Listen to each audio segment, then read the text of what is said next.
मुलांनो, आपली दुपारची संस्कार कथा चालू आहे का नाही रोज? त्यातली आजच्या दुपारची संस्कार कथा मी आता तुम्हाला सांगणार आहे.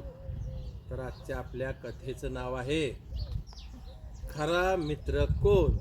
काय नाव आहे? खरा मित्र कोण. दोन मित्र असतात. एके दिवशी काय होतं, ती दोघं गप्पा मारत मारत एका जंगलाच्या वाटेतून चाललेले असतात. दोघं पण एकमेकाच्या खांद्यावर हात टाकून चांगल्या गप्पा मारत चाललेले असतात. मग जेव्हा चालत चालत चालत ती जंगलाच्या मध्यभागी जातात, त्यावेळेस त्यांना काय होतं, एका जंगलातल्या वाघाची डरकाळी ऐकाली. वाघाची काय ऐकाली? ते आणि दोघं मित्र घाबरतात. घाबरल्यानंतर दोघं एकमेकाशी काय बोलतात बघा, आपण दोघं मिळून पळायचं, दोघा हातात हात धरायचा आणि दोघं मिळून जंगलाच्या त्याकडेपर्यंत जायचं. मग दोघं हातात हात धरते ती पळायला लागते. पळते ती हळूहळू मागणं वाघ त्यांचा पाठलाग करतात. मग आता वाघ जास्त जवळ आलेला बघून एक मित्र काय करते, त्या दुसऱ्या मित्राचा हात सोडून देते आणि पटकन तिथं असं एक मोठं झाड होतं, त्या झाडावर चढते. आणि दुसऱ्या मित्राला काय होत असते, झाडावर चढायलाच येत नाही. त्याला झाडावर चढायलाच येत नसते. मग आता आणि हा मित्र पटपट सर झाडावर चढलाय, वर बसलाय आणि वरून त्याला म्हणते चढके. पण ह्या खाली असलेल्या मित्राला झाडावर चढता येत नाही. तेवढ्यात वाघ अजून जरा जास्त जवळ आलेला आहे. मग खाली असलेला मित्र काय करते, असं खाली पडतंय, डोळे बंद करून. असं माणूस मेलेल्या अवस्थेत कसं पडतंय की नाही, तशा अवस्थेत नुसतं असं पडतंय. मग तो वाघ जवळ येतो आणि झाडावर चढलेला माणूस, तो जो मित्र आहे, तो असं वरून बघत असतो सगळं. मग वाघ काय करतो, झाडावर चढायचा प्रयत्न करतो, पण वाघाला झाडावर चढता येत नाही. म्हणून तो काय करतो, त्या झाडावर चढलेल्या मित्राला सोडून देतो आणि आता खाली एक जण आहे की नाही, त्याच्या जवळ जातो. हळूहळू वाघ चालत त्या खाली पडलेल्या मित्राजवळ जातो आणि नाकानं काय करतो, असं काहीतरी वास घेतल्यासारखा प्रयत्न करतो. पण तो खाली पडलेला जो मित्र होता ना, तो मुलगा कोण असेल, त्यानं काय करतंय, जेव्हा वाघ त्याच्या एकदम जवळ येतंय तेव्हा पूर्ण श्वास घ्यायचा बंद करतो, श्वास रोखून ठेवतंय. मग वाघ काय बघतंय, त्याचा श्वास बंद आहे, म्हणजे हा मरून पडलाय. आणि मेलेल्याची शिकार वाघ करत नाही.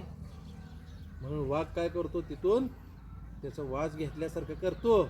आता हा तर मरून पडलाय म्हणून निघून जातो, कारण झाडावरचा तर सापडत नाही, कारण ह्याला झाडावर चढायला येत नाही. खालचा तर मरून पडलाय आणि वाघ निघून जातो. बराच वेळानं वाघ निघून गेल्यावर तो खाली झोपलेला मित्र आहे, तो उठून बसतो आणि वर झाडावरचा मित्र वाघ लांब गेलेला बघून हळूच खाली उतरतो आणि ह्या मित्राच्या जवळ मग येऊन म्हणतो, तुला कसं काय खाल्लं नाही रे वाघानं? मी तर झाडावर चढलो होतो बाबा, मला तर काय भीती नव्हती, पण तू तर खाली पडला होता आणि वाघ तुझ्या कानात हळूच काय तर बोलून गेलाय, मी बघितलंय. मग तो खाली झोपलेला जो मित्र होता ना, तो मित्र काय म्हणतो, वाघानं मला असं सांगितलंय की हा जो तुझा मित्र आहे का नाही, हा तुझा खरा मित्र नाही. ज्यावेळेस संकट आलं होतं त्यावेळेस तुझी साथ सोडून तो एकटा वर जाऊन बसला आणि तुला खाली मारासाठी सोडला.